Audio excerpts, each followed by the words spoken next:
I'll bet the same for you if you'll look back at your life through the eyes of the book of Judges. That's the recurring theme. And the final theme is Judges 21:25. And I'll just read it to you so that it's the last verse of the book of Judges. And it's a troublesome verse for me. In those days, there was no king in Israel. Everyone did what was right in his own eyes. Everyone did what was right in his own eyes. There was no king in Israel. Really, Israel was a peculiar people. They were actually, in a way, God was their king. He was the invisible king. He governed them. And as you'll see as we proceed through Ruth and on into 1 Samuel and 2 Samuel and 1 Kings and 2 Kings, they finally demand in 1 Samuel that they have a king so they can be like all the other heathen nations. And God tells them that it'll be a terrible time for them. Can you imagine them making the choice to give up the king of Israel, the invisible king of Israel, for a visible king, and they get Saul, and if you stay with us, you'll find Saul not to be the most pleasing character in the Bible. And the people suffer for demanding an earthly king when they could have had a heavenly king. They did what was right in their own eyes. Seldom a day goes by when I listen to any kind of talk radio that somebody doesn't say something like I heard today on ESPN. Well, I'm against dogfighting, meaning the Michael Vick thing, they'll say. But, when it comes to things like other events, like, anything other people want to do, everybody's entitled to do what he thinks is right, right? No. Where did you get the idea that you determined what was right and what was wrong?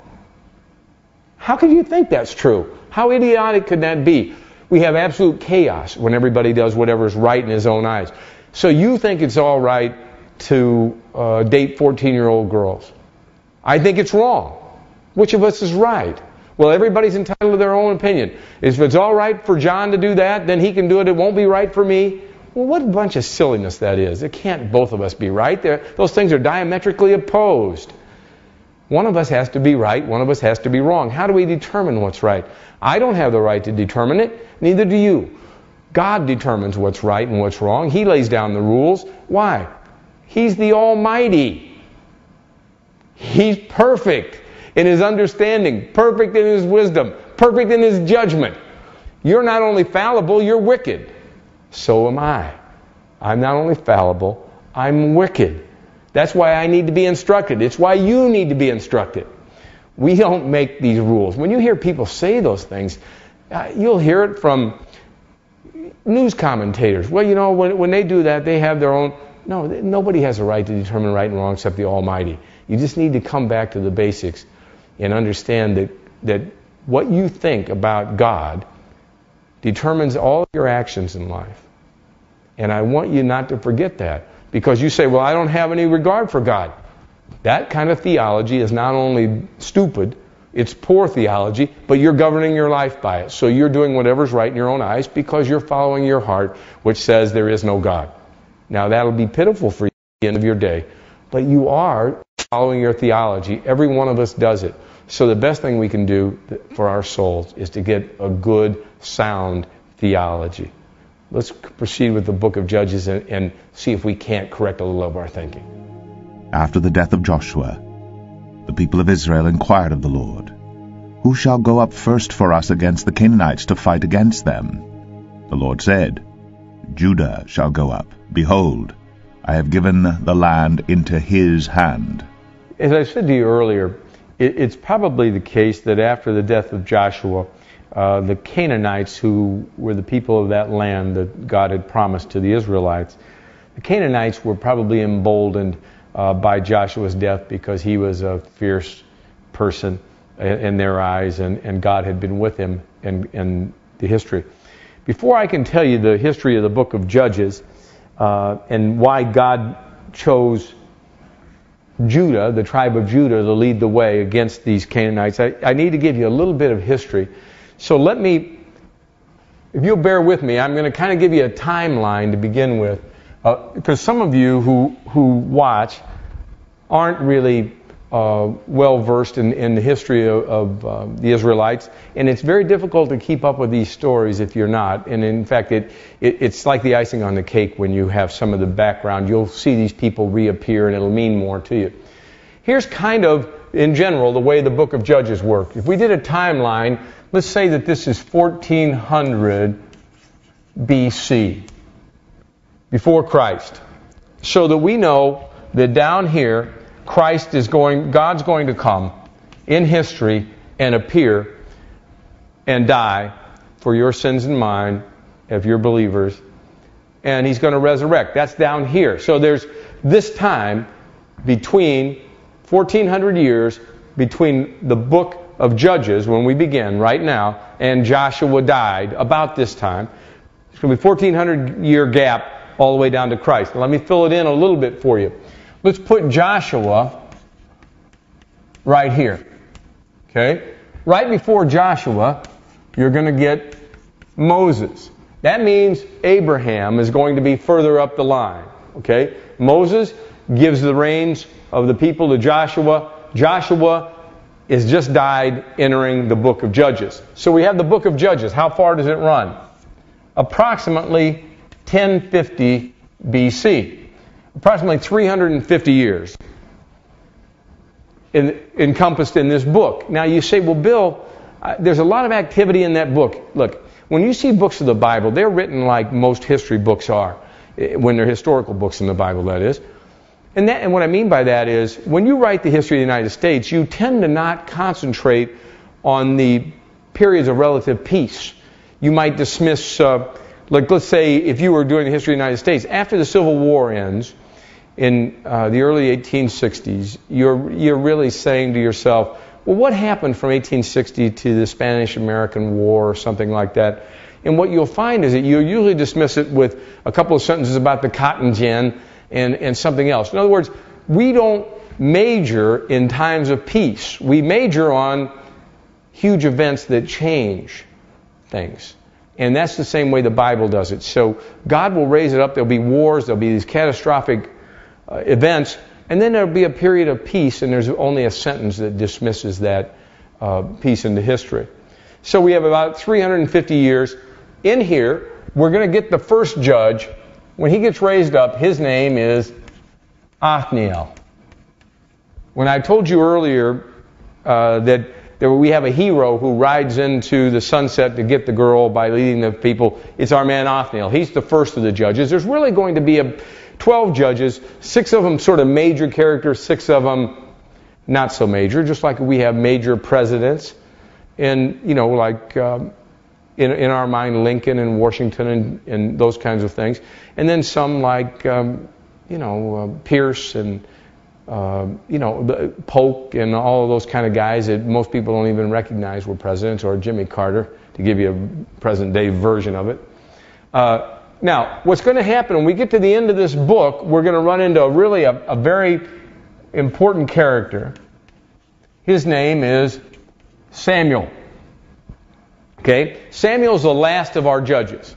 So we're going to start with Othniel, and we're going to go through some guys like Ehud, Shamgar, Gideon, Jephthah. You're going to get all these guys, and then finally you're going to come down after this period of time, and Samuel's going to be there. And Samuel's story, his predecessor is Eli. Samuel's story is really going to continue and be not. It isn't contained in this book. Samuel's really in the next. After Ruth, there's a book called 1 Samuel and 2 Samuel, and that's really where Samuel's going to come in. And Samuel's important because he brings on the real hero of the Old Testament, our man David. So David's going to appear about 1000.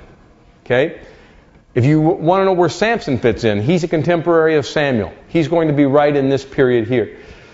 We're going to get David. After David, we get Solomon. And then about the year 800, we get a famous character, Isaiah.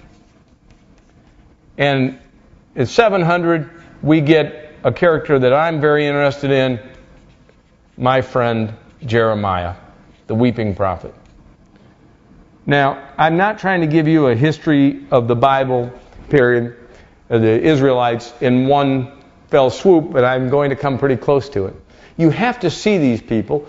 If you don't understand this timeline, you sort of miss the beauty and the symmetry that God has given us in His dealings with His people. Moses, Joshua, Othniel. But this is what period we're dealing with right now. If you stay with us over time, we'll come to David and Solomon, and we'll see one theme over and over, and that is the people did evil in the sight of the Lord, and the Lord raised up some enemy against them. And then the Lord delivered them by David or Solomon or Isaiah, or tried to instruct them through the prophets in this period, Isaiah and Jeremiah and Obadiah and all these wonderful characters, Amos, who you probably know very little of, but if you stay, you'll get to meet them, because there are guys who we're going to know in heaven. If you're a Christian, you'll meet Amos, and you'll know what he did for a living, and you'll know what he had to say, and how closely he followed his king. Now, I say all of that because I'm going to end this period with a drawing of a map. Now, my friend John, I think, expected me to draw the map so that I wouldn't screw it up, but I like to do things on the fly. So I'm going to end this particular show with the drawing of the map so that you can understand where we are in that respect. And I'll probably begin the next show, if you tune back in, with the conclusion of the map and the beginning of this history. Okay? So John's giving me the signal. My time is out. I'm going to give it to you like this. The first thing you need to know in this map is that this is the Mediterranean. This is the Sea of Galilee. I'm going to draw it and draw another body of water. And this one, you can probably guess. Come back next week. This is the Dead Sea. This is the great sea of salt. This is the Dead Sea, the Sea of Galilee, the Jordan River running between. Look, if you think I'm wasting your time with this, please bear with me. The more you can understand about the geography of this thing, the better you'll understand the story. Please tune in again next week. I got a mother done gone on. I got a mother done gone on. Makes me feel like my time ain't long. I got a mother done gone on. Got a mother done gone on. It makes me feel like my time ain't long. Well, the bell keep a tolling and tolling. The bell keep a tolling and tolling. Make me feel like my time ain't long. No, the bell keeper a tolling, child, the bell keeper tolling. It makes me feel like my time ain't long. Well, I got a father gone on. I got a father gone on. Makes me feel like my time ain't long. Father done gone on. Father done gone on. Make me feel like my time ain't long. Hearse keeper, keep a rolling, rolling. The hearse keeper, rolling, rolling, and that make me feel like my time ain't long.